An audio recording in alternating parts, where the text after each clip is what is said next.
ನಮಸ್ತೆ ಪ್ರಿಯ ವೀಕ್ಷಕರೇ ಗೃಹಲಕ್ಷ್ಮಿಯ ಮೇಲೆ ಒಂದು ಹೊಸ ಅಪ್ಡೇಟನ್ನು ಕೊಡ್ತಿದ್ದಾರೆ.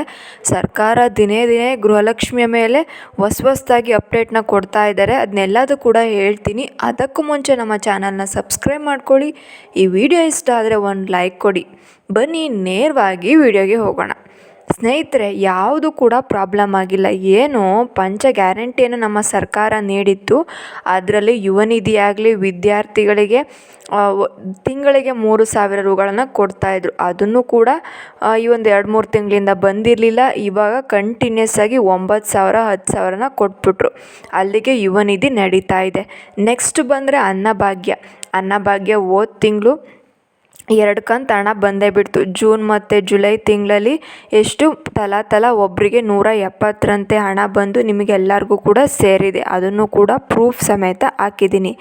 ಇನ್ನು ಫ್ರೀ ಬಸ್ ಏನು ಶಕ್ತಿ ಯೋಜನೆ ನಡೀತಾ ಇದೆ. ಈಗ ನೀವು ಆಧಾರ್ ಕಾರ್ಡನ್ನು ತೋರಿಸಿ ಕರ್ನಾಟಕ ರಾಜ್ಯದ ಯಾವುದೇ ಮೂಲೆಯಲ್ಲೂ ಕೂಡ ನೀವು ಓಡಾಡಬಹುದು. ಆಮೇಲೆ ಫ್ರೀ ಕರೆಂಟ್ ಕೂಡ ಗೃಹಜ್ಯೋತಿನೂ ಕೂಡ ನಡೀತಾ ಇದೆ.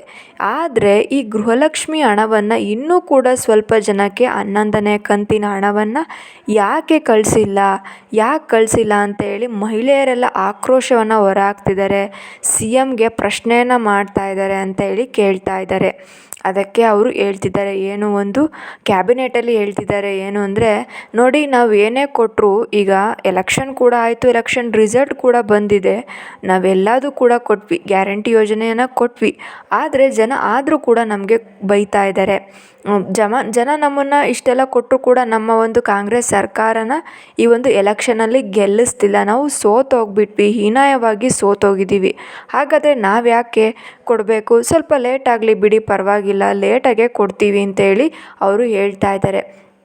ನಾವು ಇಷ್ಟೊಂದು ಯೋಜನೆಗಳನ್ನು ಕೊಟ್ಟರು, ಇಷ್ಟೊಂದು ಅವಕಾಶವನ್ನು ಮಾಡಿಕೊಟ್ಟಿದ್ದೀವಿ ಜನರಿಗೆ, ಆದರೂ ಕೂಡ ಜನ ನಮ್ಮನ್ನು ಬೆಂಬಲಿಸ್ತಾ ಇಲ್ಲ. ನಮಗೆ ಫ್ರೀ ಯೋಜನೆಗಳನ್ನು, ಫ್ರೀ ಬಿಟ್ಟಿ ಯೋಗ ಕೊಡ್ತಾ ಇದ್ದೀರಾ, ನೀವು ಬಿಟ್ಟಿ ಗ್ಯಾರಂಟಿಗಳನ್ನು ಕೊಡ್ತಾ ಇದ್ದೀರಾ, ಸರ್ಕಾರವನ್ನು ದಿವಾಳಿ ಮಾಡ್ತಾ ಇದ್ದೀರಾ ಅಂತೇಳಿ ನಮ್ಮನ್ನು ಬೈತಾ ಇದ್ದೀರಲ್ಲ ಅಂತೇಳಿ ಅವರು ಕೂಡ ತುಂಬ ಬೇಜಾರು ಮಾಡ್ಕೊಂಡಿದ್ದಾರೆ. ಹಾಗಂತೇಳಿ ಅವ್ರು ಹೇಳ್ತಿದ್ದಾರೆ, ಇಷ್ಟೊಂದೆಲ್ಲ ಯೋಜನೆಗಳನ್ನು ಕೊಟ್ಟಿದ್ದೀವಲ್ಲ ನಾವು, ಆದರೆ ಅವ್ರು ಯಾರು ಪ್ರೋತ್ಸಾಹವನ್ನು ನೀಡ್ತಾ ಇಲ್ಲ ನಮಗೆ ಅಂತ ಹೇಳ್ತಾ ಇದ್ದಾರೆ.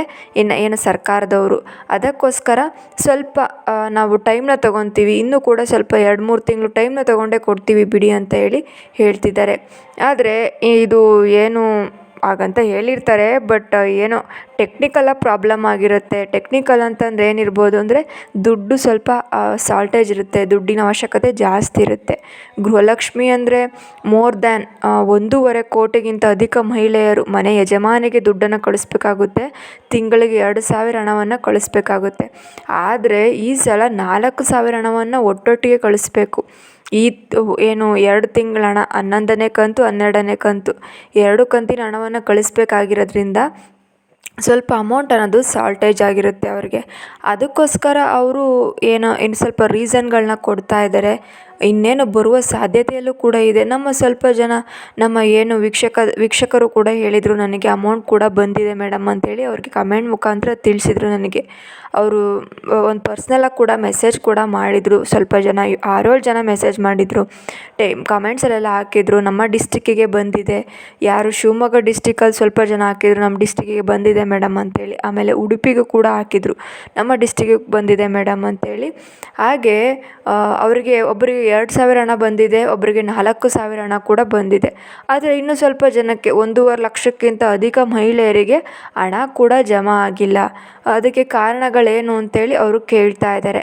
ಅದಕ್ಕೆ ಅಲ್ಲಿ ಸಿಬ್ಬಂದಿಯವರು ಹೇಳ್ತಿದ್ದಾರೆ, ನೀವು GST ಪೇಯರ್ಸ್ ಇದ್ದೀರಾ, GST ಪೇ ಮಾಡ್ತಾ ಇದ್ದೀರಾ, ಅದೇನು ವರ್ಷಕ್ಕೆ ಆಗಲಿ ತಿಂಗಳಿಗೆ ಆಗಲಿ ನಿಮ್ಮ ಮನೆಯಲ್ಲಿ ಒಳ್ಳೆ ಕೆಲಸದಲ್ಲಿ ಇದ್ದೀರಾ, ನಿಮಗೆ ಯಾಕೆ ಬೇಕು? ಅದಕ್ಕೋಸ್ಕರ ನಿಮ್ಮನ್ನು ಆ ಹೆಸರಿನಿಂದ, ಆ ಲೀಸ್ಟಿನಿಂದ ತೆಗ್ದಾಕೋದಕ್ಕೆ ಸರ್ಕಾರ ಯೋಚನೆ ಮಾಡ್ತಿದೆ, ಅಲ್ಲಿನ ಹೆಸರನ್ನು ತೆಗ್ದಾಕೋದಕ್ಕೆ ನೋಡ್ತಾ ಇದೆ ಸ್ನೇಹಿತರೆ ಅಂತೇಳಿ ಅವರು ಹೇಳ್ತಿದ್ದಾರೆ.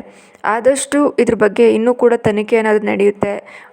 ಗೃಹಲಕ್ಷ್ಮಿಯ ಈ ಒಂದು 2,000 ಹಣದಲ್ಲಿ ಮುಂದಿನ ದಿನಗಳಲ್ಲಿ ಎಲ್ರಿಗೂ ಕೂಡ ಬರೋದಿಲ್ಲ, ಎಲ್ಲ ಕೂಡ ಸಾರ್ಟ್ ಔಟ್ ಮಾಡುತ್ತಾರೆ ಅನ್ನೋ ಒಂದು ಯೋಚನೆ ಕೂಡ ಬರ್ತಾ ಇದೆ. ನೋಡೋಣ ಏನಾಗುತ್ತೆ. ಇನ್ನೂ ಕೂಡ ಯಾವುದೇ ರೀತಿ ಅಪ್ಡೇಟ್ ಆಗಿರಲಿ, ಗೃಹಲಕ್ಷ್ಮಿ ಆಗಿರಲಿ, ಸರ್ಕಾರದ ಯಾವುದೇ ಅಪ್ಡೇಟ್ ಆಗಿದ್ದರೆ ನಾವು ನಿಮಗೆ ತೊಗೊಂಬಂದು ಹೇಳ್ತೀವಿ.